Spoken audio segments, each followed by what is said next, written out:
Anyway, ready? All right. Are you sitting comfortably? Then we shall begin. What? Full rendition of Beowulf, go.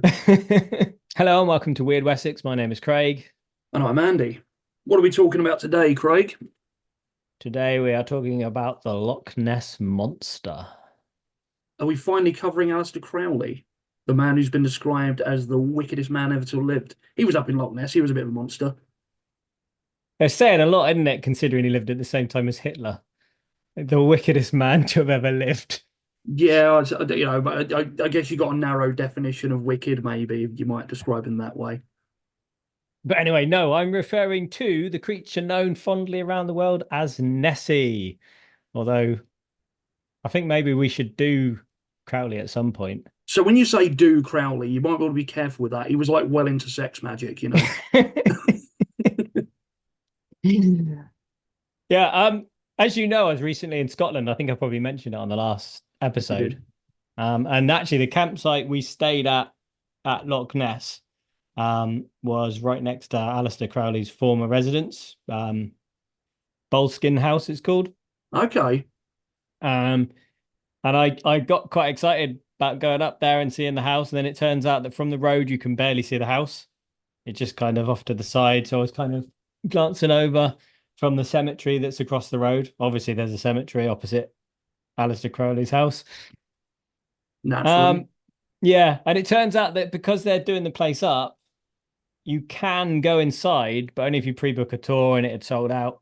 So yeah, wasn't able to get inside this time. So we're gonna have to go back because Just say you didn't break in and get a short for us. Oh, what you like? there's literally signs everywhere about CCTV because it's burned down twice, and the last one was, I think it was actually confirmed as being arson. Someone did it, so they're quite hot on security there.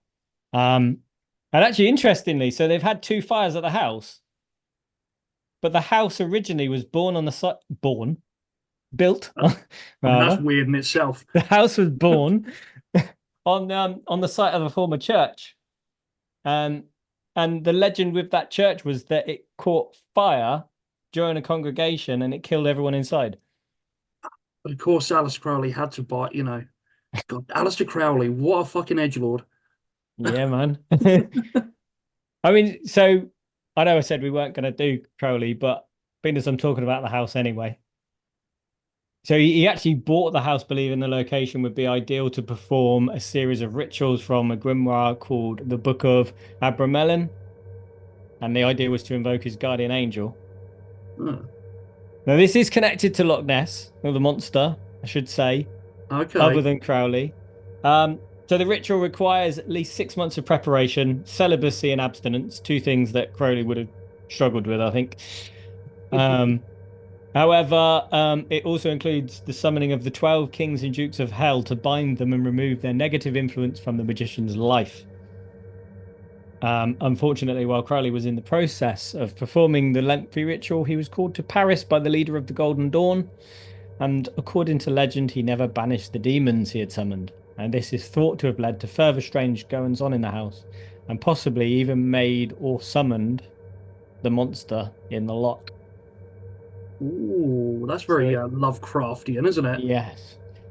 Yeah, I mean, we'll get into the history of Nessie, but yeah, there's stories of locals saying that Crowley might have occasionally thrown sacrificial sheep into the loch for his pet monster.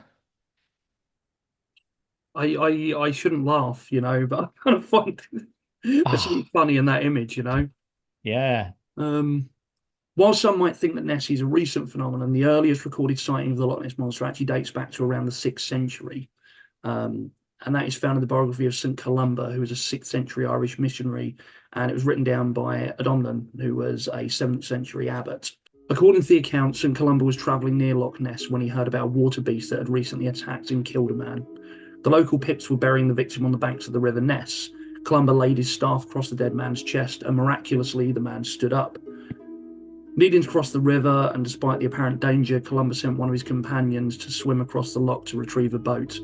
Um, which I like that. Like he's like, I'm a brave saint. You know, I'm not scared of the danger. You minion, go across the river and get me the boat. Yeah. Swim across the monster-infested river.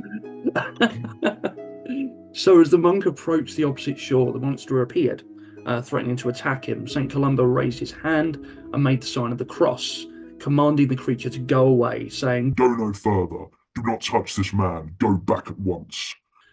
according to the story, the monster immediately retreated and the monk was able to safely retrieve the boat. This was the last recording sighting of the monster for some time, although some suggest that the dragonhead and the Viking longships may also account for some of the early sightings of the monsters on the loch, given the whole portage thing, you know? Yeah. It's interesting, isn't it? Because it does, most accounts go quiet after that case. So you wonder if maybe he did do something to Maybe banish he the did monster. banish it, you know? Maybe Yeah. Crowley just brought it back. Oof. There's a problem with that. Because on the 1st of July 1853, a strange occurrence took place at Loch End. Residents spotted unusual creatures in the loch, sparking fears of a sea serpent or large marine mammals. As panic grew, locals armed themselves to defend against the unknown threat. However, a wise old man recognized the creatures as kelpies, mythical water spirits known to lure people to their doom. The fear subsided when it was revealed that the creatures were actually just two ponies from a nearby estate. See, that it wasn't the Loch Ness monster that St. Columba had banished. So, All right, I'll try again. So in 1868, on October the 8th, locals reported strange occurrences near the loch. In October of that year, a peculiar incident occurred at Abercarn. Massive fish measuring approximately 2 meters long washed up dead on the beach.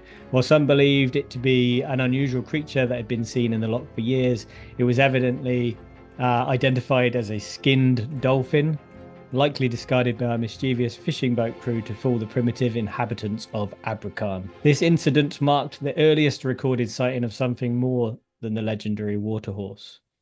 so still not convinced it's the actual monster. I mean, that was a skin dolphin, you know. Yeah, fair.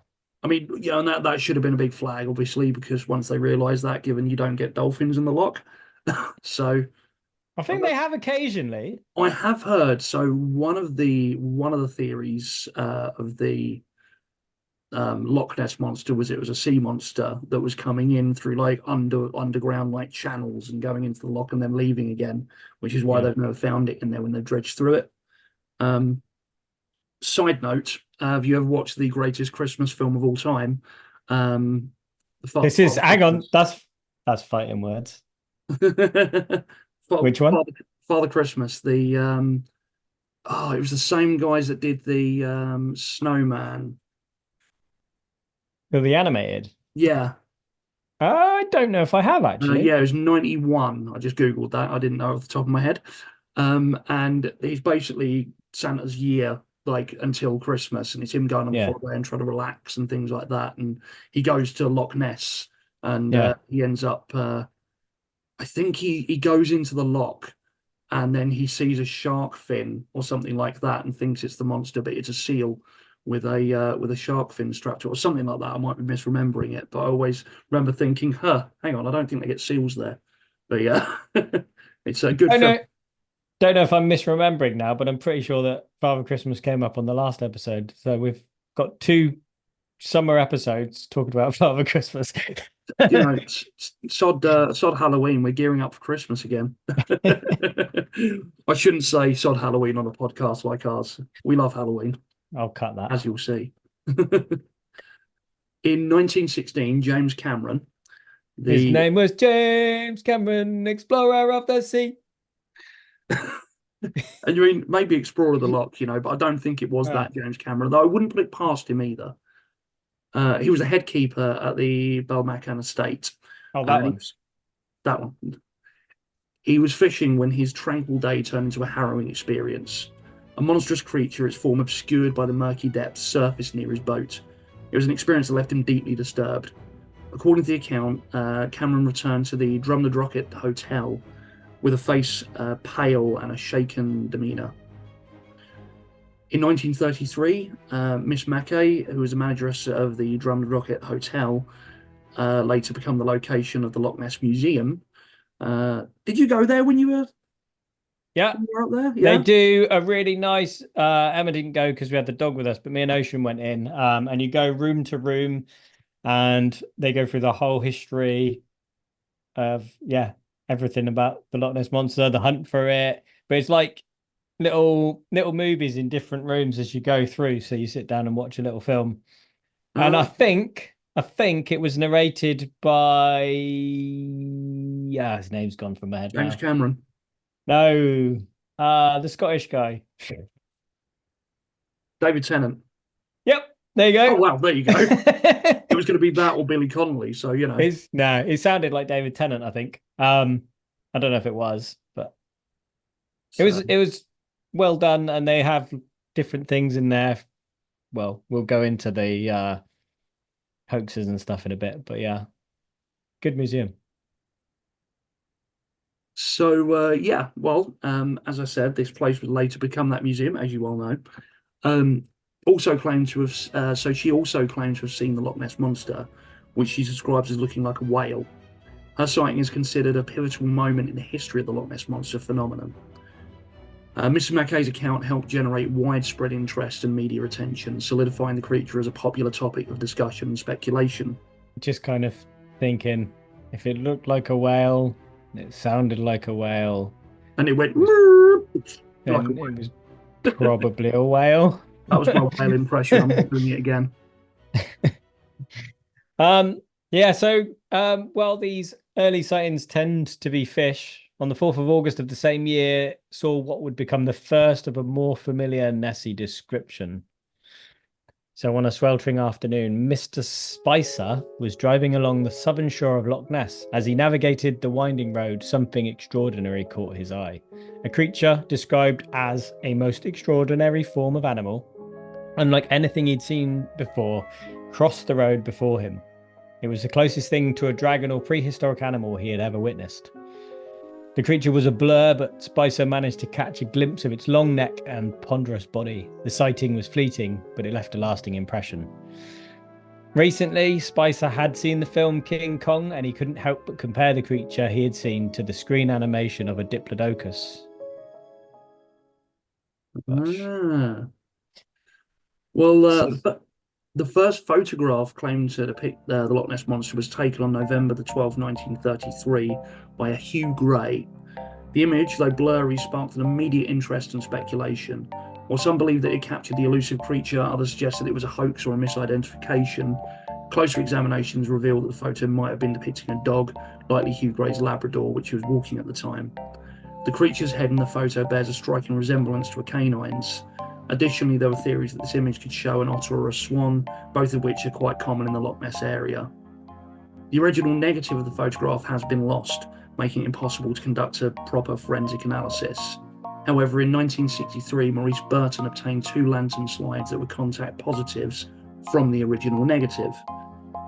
So when these slides were projected onto a screen, they revealed an otter rolling on the surface of the water in a characteristic fashion of otters. Don't know if you've I seen love wild otters. otters. They're No, brilliant, aren't they? I love otters. Seen them in zoos and things, and I was hoping we'd see one in Scotland.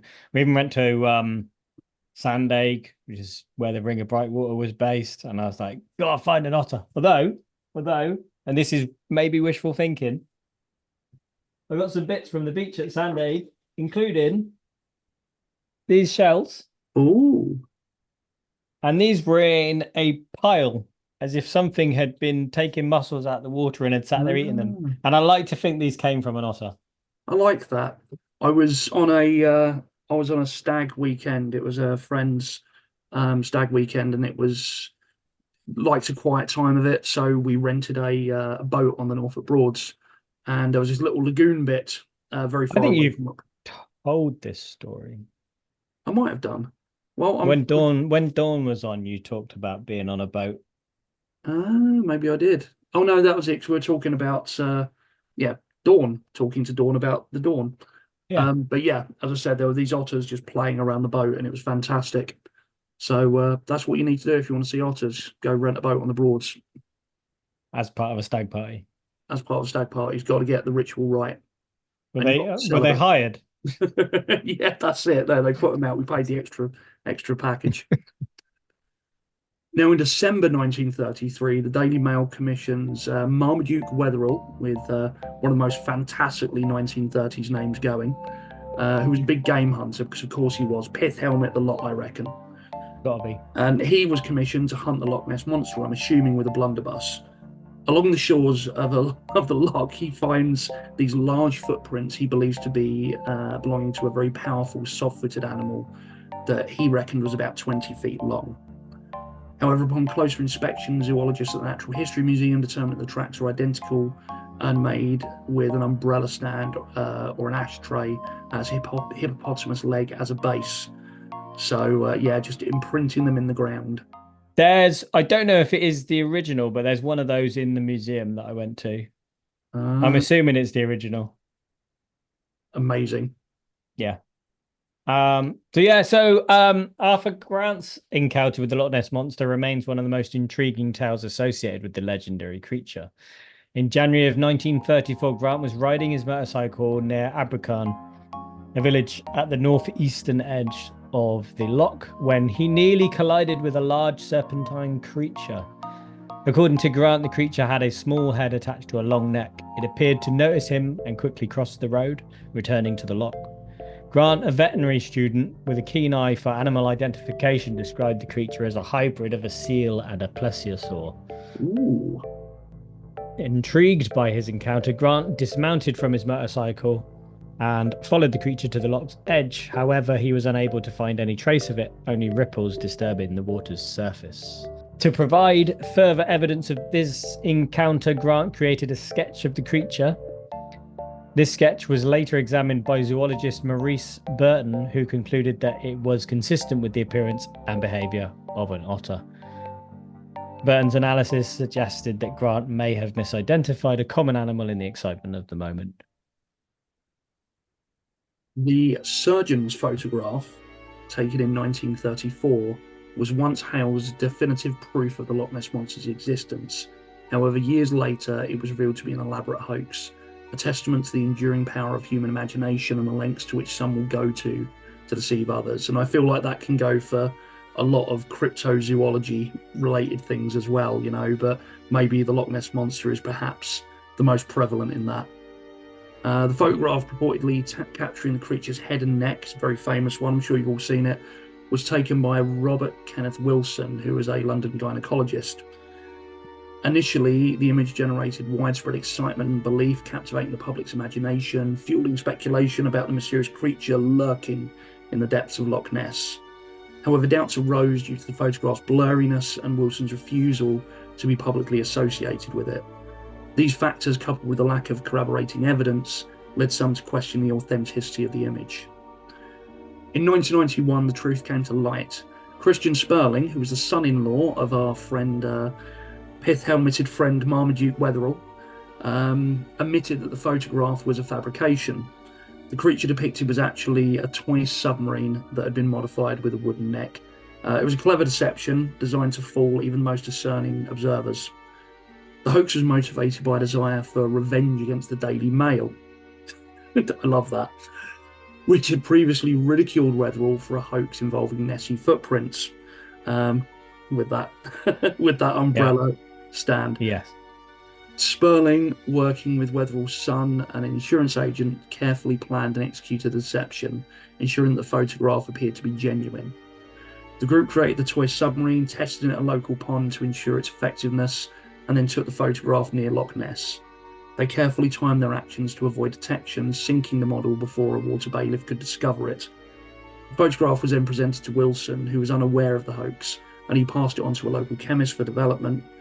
The image was subsequently sold to the Daily Mail, which announced the groundbreaking discovery with great fanfare. I love that. You know what? They earned that. I like the idea that they sank the model, which means that somewhere in Loch Ness there is a small scale model of Nessie attached to a toy submarine. That needs to be the next great hunt in Loch Ness, I think there's other stuff in there. There's like biplanes and stuff, isn't there? Yeah. Like, I know when they've looked there before with like sonar and everything else, they've found like big things under the, oh, what's that? And it's things like boats and, as you say, planes and things like that. so yeah, in 1934, a significant expedition was launched to investigate the Loch Ness monster phenomena. Led by Sir Edward Mountain, a wealthy insurance magnate, the expedition involved 20 men who were hired as watchers for the monster. Can I The just add? Can I just add that is also a fantastic name. They really knew how to do names in the 1930s. So Edward Mountain.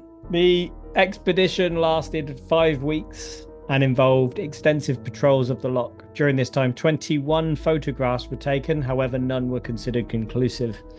One of the most notable sightings occurred on September 15th when Captain James Fraser, the expedition's leader, took a film near Urquhart Castle. The film, unfortunately, has since been lost. However, when shown to scientists, they believed it depicted a living animal, although it was later identified as a seal. The expedition's findings were mixed. While no definitive evidence of the Loch Ness monster was found, the sightings and photographs generated significant public interest and helped to solidify the creature's place in popular culture.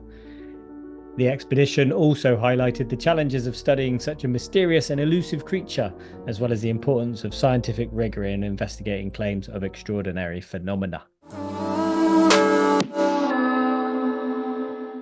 One other study of note was in 2018, a groundbreaking scientific study led by geneticist Neil Gemmell from, I nearly said Neil Gaiman there, from the University of Otago in New Zealand. The team used environmental DNA analysis to identify the species inhabiting Loch Ness. Over a 2-week period, the team collected over 250 water samples from various depths of the loch. These samples contain tiny amounts of DNA shed by organisms living in or near the water. The study revealed a diverse ecosystem, including fish, deer, pigs, birds, humans, bacteria. However, there was no evidence of any large unknown creatures such as a plesiosaur or a giant eel or anything like that. While the study did not definitively rule out the possibility of a large creature living in Loch Ness, it did provide strong evidence against the existence of a monster of the kind often depicted. But the study did leave room for some speculation. While the team found a significant amount of eel DNA, they couldn't rule out the possibility of a giant eel inhabiting the loch. Additionally, 20% of the DNA collected was unexplained, suggesting there might be unknown species or genetic variations of existing ones yet to be discovered.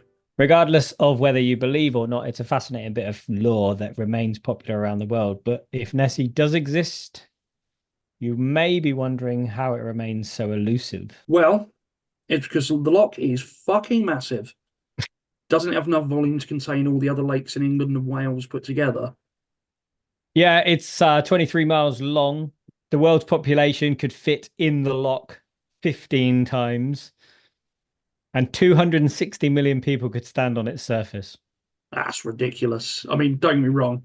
There's like you compare that to a Great Lake in America, and it's like tiny. It's a pond, but that's still huge. Yeah, no, it's definitely big. But yeah, so multiple searches and scans have been done over the years, but with no conclusive evidence ever being found. Perhaps that's because the monster is capable of popping in and out of the water and moving across the land. Yeah, explanations range from misidentified animals, whales, eels, to hoaxes, and even radioactive monsters. So there are 2 layers of radioactive sediment beneath the waters of Loch Ness. The first was a result of the Chernobyl disaster. Couldn't find what the second one was, just that there's references to it. So, yeah, maybe Fukushima, maybe, I don't know, maybe the bizarre radioactive experiments they're doing under Loch Ness, maybe. Yes. Homer Possibly. Simpson. Yeah, Homer Simpson, one of the many meltdowns. The hunt continues. Last year, a big monster hunt was arranged with hundreds of people taking part. Oh, if I remember rightly, back on one of the early episodes, didn't you do a weird news story about how Nessie had apparently been incinerated? Yeah, that rings a bell. Shall I see if I can find the story? Do it. Because that would rule out everything, right? Yeah, it's already been burnt. Um, there's multiple stories. They're probably all from the same place. The top search is from the Daily Star. We love the Daily Star. Oh, yes. Soon to be sponsors of the show. Yeah, I did a story. I think it was this exact one actually. The headline was "Bloke claims he chopped up and incinerated Loch Ness monster's stinking, rotting carcass." Um, I'm trying to remember what the details were. So, yeah, it starts off: the mystery of the Loch Ness monster has been solved. The beast is allegedly dead, and partially burned remains are buried under a Scottish school. Um, yeah, so it was due to a Freedom of Information request to Inverclyde Council over reports that a man called Charles Rankin actually found the beast 81 years ago. Um, the story goes that the man and another bloke found the carcass of an animal the like which neither of us had seen before. Scroll past all the ads. He added, I decided to dispose of the carcass before the smell became really offensive, and this had to be done before the tide flowed again. The carcass was cut up into manageable pieces and removed to the town's incinerator grounds. The remains were buried in the grounds of the town's incinerator. I had in mind to dig them up later once the flesh had decomposed, but I left Guruk in 1946 and the opportunity was lost. The site where the remains were buried later became St. Ninian School in Guruk. Yeah, there you go. So we did do that before. So we did. Yeah, it's just, I feel like, if I was moving and I was like, what have I got to do? Well, I've got to, sort of make sure the house is clean. I've got to, sort of sort out my forwarding addresses for my mail. Oh, there's something else. There's something. Oh yeah, dig up like the definitive proof of the Loch Ness monster. You'd think you'd get around to it, wouldn't you? You know what I mean? You'd think that'd be something you'd remember to do or Well, have time to do. I get rotting, smells, incineration, but once it's been incinerated, surely you just put it in a box on the shelf. You wouldn't bury it. You know what I You'd be mean? like, I'd have it like a little urn that says Nessie on the front. Like, With like a backwards N, kind of like Andy on Woody's foot sort of thing. oh, I need to get one of them for the shelf now. That's it. A little Nessie.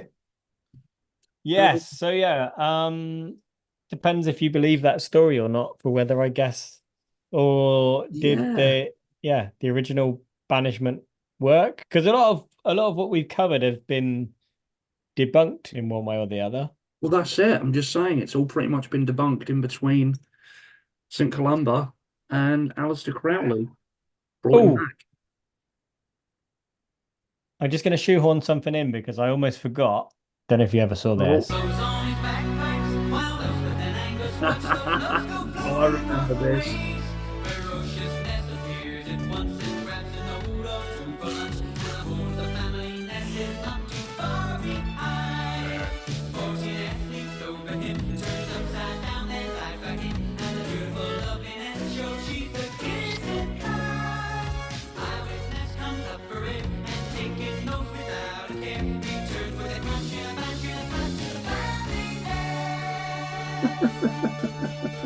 So yeah, I didn't know how I was going to shoehorn that in, so I'm just going to play it. I like it. I like it. It's well shoehorned.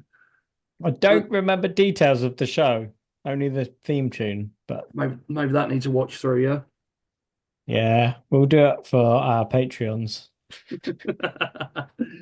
So, yeah, conclusions, I guess. Yeah. What do you make of it? Like, do you Um, believe in Nessie?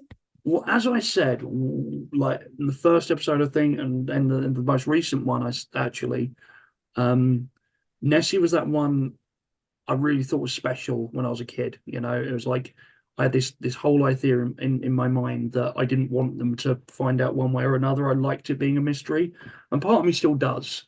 Hmm. Again, I think quite often a lot of these things, even if it's only a few initial sightings, they start somewhere. I think at some point there may have been something in there, not necessarily a plesiosaur or anything like that, but It's maybe a Viking. maybe a Viking, maybe a Viking. Um, Maybe it was some big old eel or some sort of a small population of bigger sea sort of creatures that were in there, Yeah. sort of something like that. I don't know, but I think maybe at some point there was.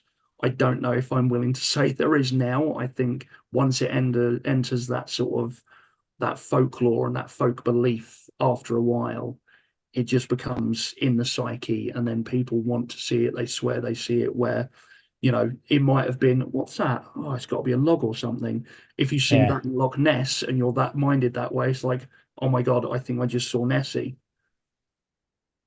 What about you? Like, so I'm gonna quote something you'll have heard before that I want to believe, right? Yeah, I So reckon that. yeah. So I think I'd like Vanessa to be real. Just doesn't get me that way. Yeah, I don't think personally that it is. Like, it was stunning to see it in person because I've grown up with all these stories watching Family Ness. And then to actually go there and see it and realize like the size of it, like, because you hear these stats and things, but to actually see yeah, it in person. But whether I would actually say that's a real, like, I think a lot like you, it's a lot like wanting to believe in Father Christmas, isn't it? Like, you yeah, just, that's it.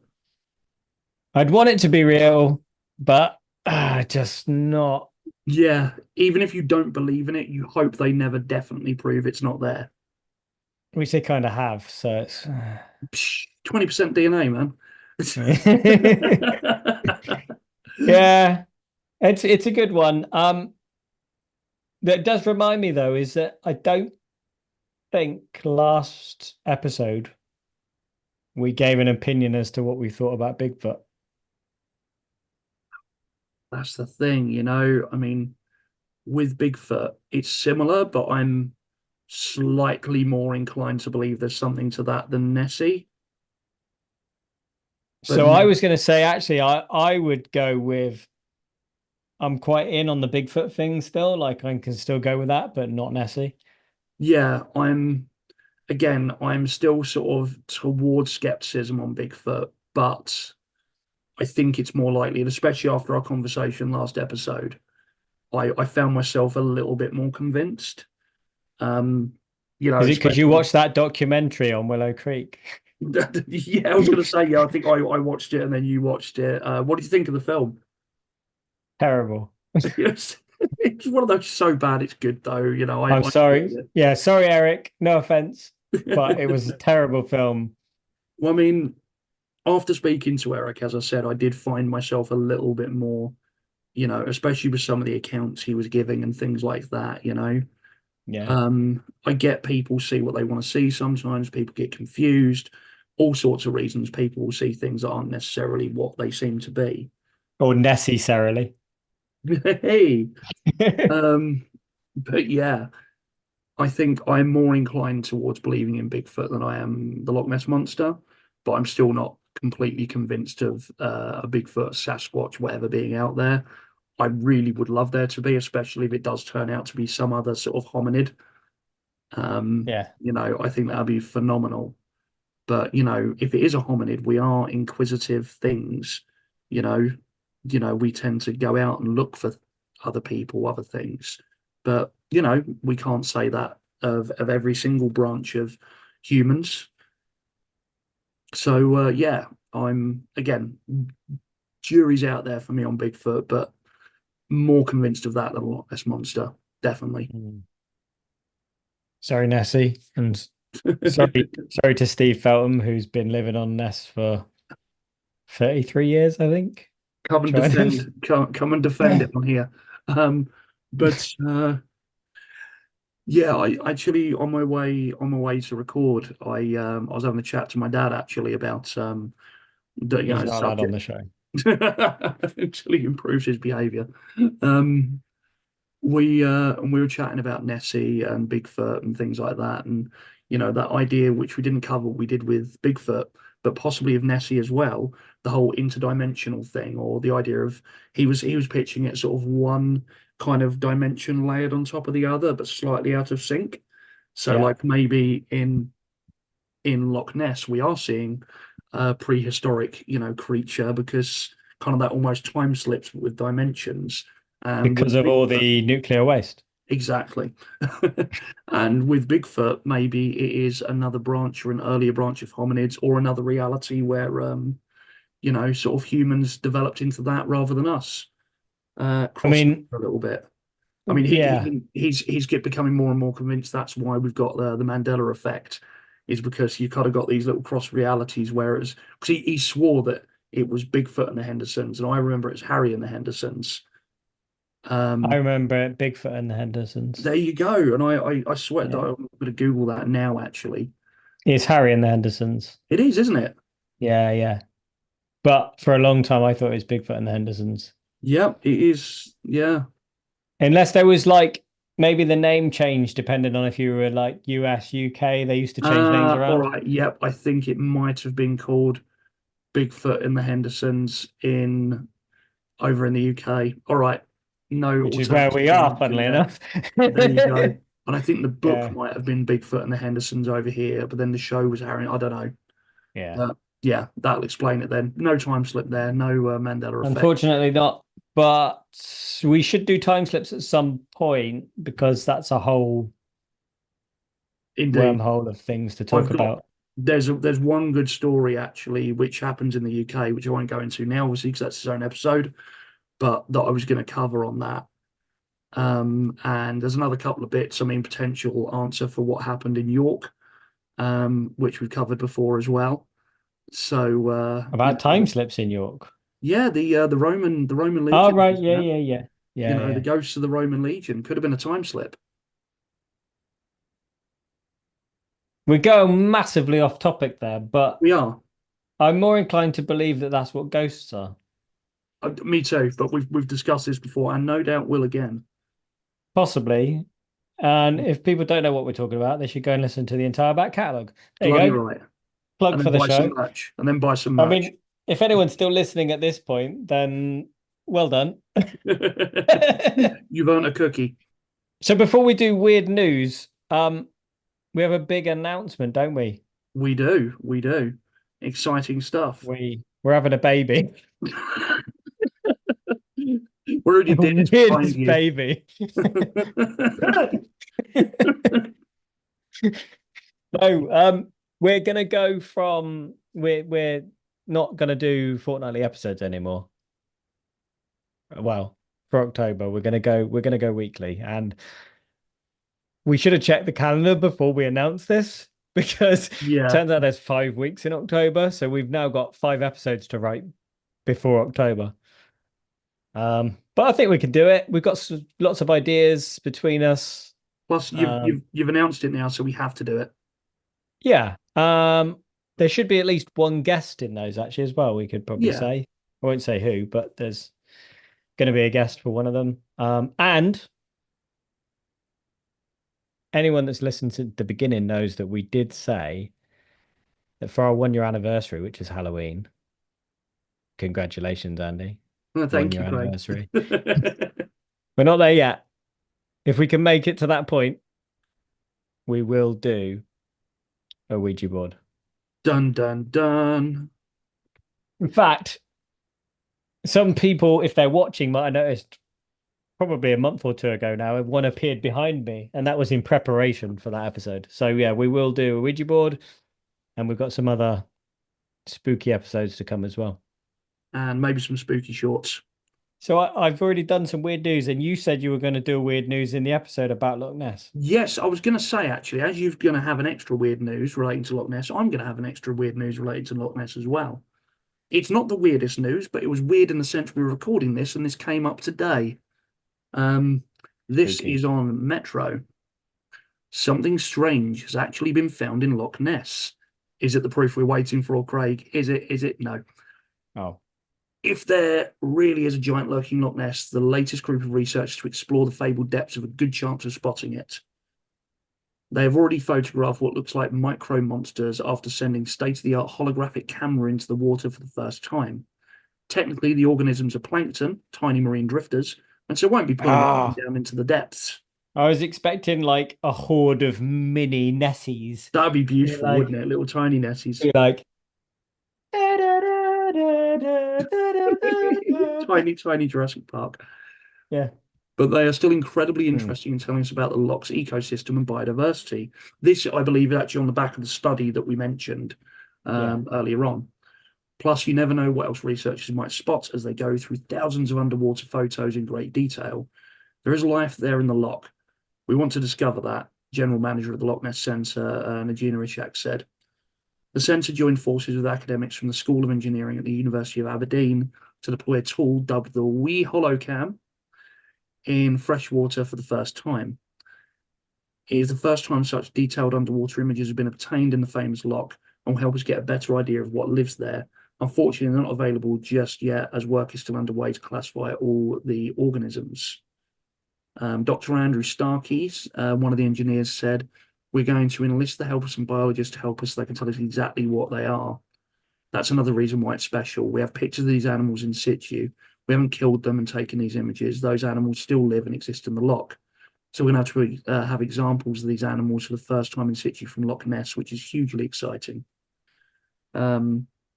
It goes on to mention the famous Inverness Courier image of 1933 and how it was a hoax. But we did all that, mate. Did you not read the script? The one that we mentioned. But yeah, so it goes on just to say how they lowered it to around 200 meters and how they're able to see lots of interesting particles, which by working with biologists, they should be able to give us more information about the biodiversity of Loch Ness. The camera is capable of producing several thousand digital holographic images of microscopic marine organisms in one dive and uses AI to classify these images. The new project follows Loch Ness Centre's latest giant search of the water as it continues in its pursuit of uncovering the loch's mysteries. As part of the recent search, a hydrophone was used to listen to the mysterious sounds echoing from the depths of the loch. Alan McKenna from Loch Ness Exploration captured a unique noise using the hydrophone, which will be analysed, describing it as a rhythmic pulsing sound that lasted about 10 seconds. Just like me. What's that, sorry? That didn't land very well, did it? I said, just like me. Just like you. There you go. A rhythmic pulsing sound that lasted about 10 seconds. Oh, you're wasted on me, man. Sorry. Yeah, so I thought I'd throw that in there. Not the weirdest of noises. Well, exactly. Maybe it is the weirdest of noises. Not the weirdest of news, but it was Loch Ness related nonetheless. Starting to sound like a Wurzel. A Wurzel. I know, right? It's too much time down in Dorset. So you got some proper weird news for us? Do you want some proper news? Some proper news. All right.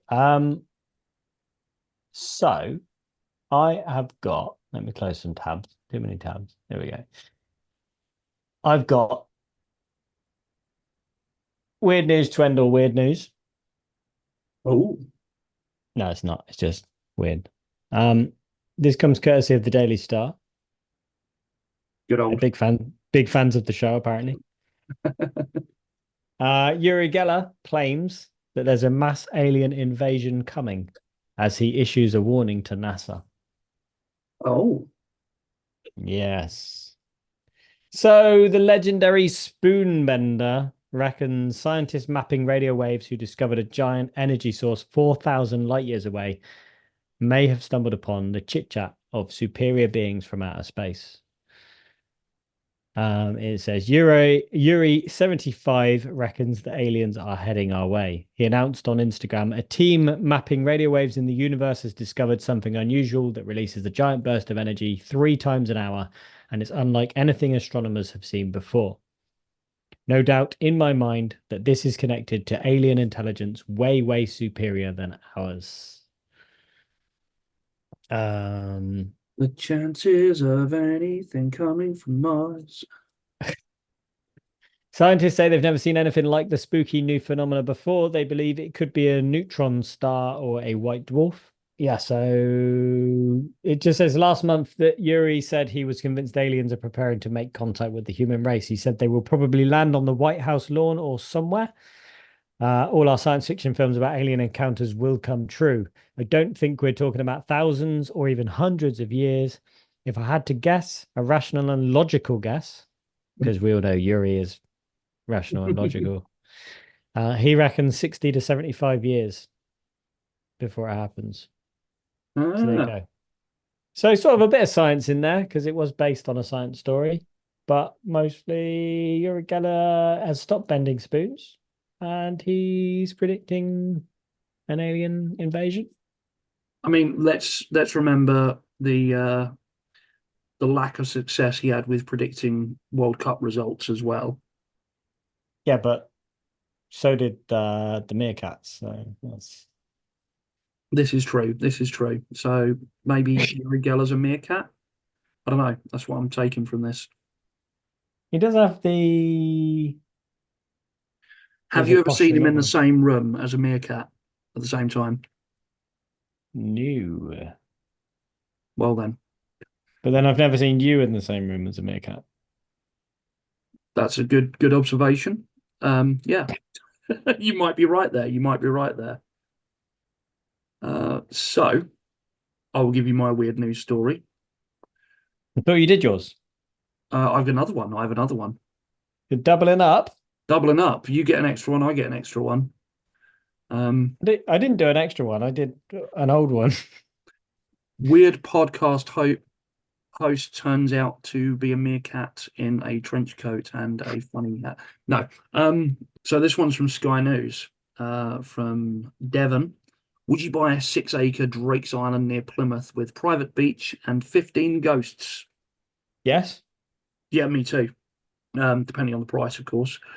Drake's Island, just 600 yards from Plymouth, is now for sale. It was used as a military defense for hundreds of years, with 18th century cannons included in the price. It's got a lovely picture of the place. It looks Can we pretty call cool. it? We could call it Weird Island or something. That's it. That's it. And it is It'd in be, Wyrd Wessex.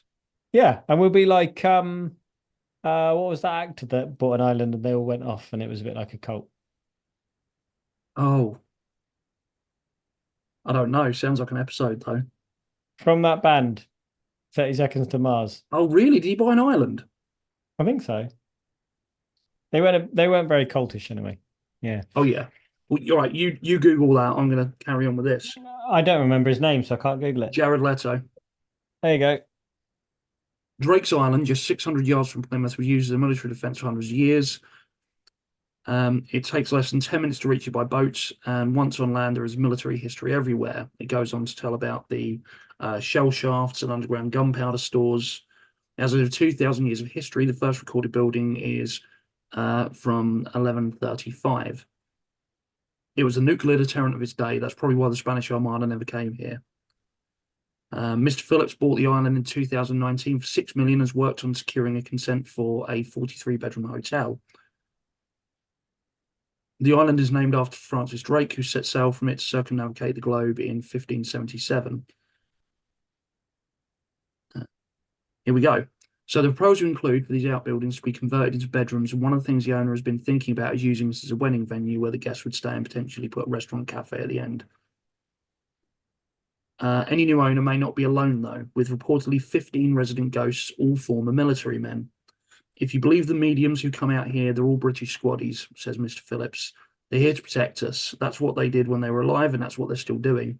I've seen enough stuff to say, I've seen enough to say stuff happens here that I can't explain. But all of it's really nice, he insists. So there you go. If anyone has, they haven't set a price, but it's going to be over 6 million, I imagine. If any of our listeners have that much money, why aren't you signed up to our Patreon, first of all, and buying merch? But secondly, go and buy the island. Invite us along to a podcast episode there. Yes. I want an I island. can probably afford a haunted, I don't know, maybe square foot of land that gets me a fake title in Scotland, but I don't think I can stretch to the island. I don't know about the full story about Jared Leto, and I can't be asked to go into it. But basically, in August 2019, photos emerged on the Twitter account of actor and musician Jared Leto's band 30 Seconds to Mars under the hashtag Mars Island. The post featured pictures of a white-robed Leto, Jesus-like in appearance, tending to flocks of similarly white-robed attendants. The caption on the post read, "Yes, this is a cult." Wow. Um, the article goes on to kind of explore whether he was just doing what he normally does, which is being too involved with something for a role for a film. But I mean, some I people claim also, it was a cult. sorry, go on. Some people claim it was a cult. That's all. I I wouldn't. It could just be a bit, but at the same time, I wouldn't put it past Jared Leto or 30 Seconds to Mars fans. So, well, that is about it from us today. Hope you've enjoyed it. Thank you for watching. Craig, tell them the socials. Wyrd Wessex. Just search that. You'll be fine. Search, yeah, WYRD Wessex. It's everywhere in it. We're on That's it. Instagram, TikTok, Facebook, Behind Craig. I know you can't YouTube. see it in the frame. You can see that. Oh, yeah, you can see that. Um, I Yeah. love you, man. Um, yeah, hopefully we'll do what we said and we'll have 5 episodes coming out. So you're gonna have weekly episodes, whether you want it or not, we're doing it. All right. And as ever, the best way to get hold of us, I think, is probably join the Cult of Weird on Facebook. If you've got any suggestions, let us know. Maybe we can cover it in the future. Maybe we'll be desperately scrabbling for stuff in October, so get to it. Thanks again, and until next time, stay weird.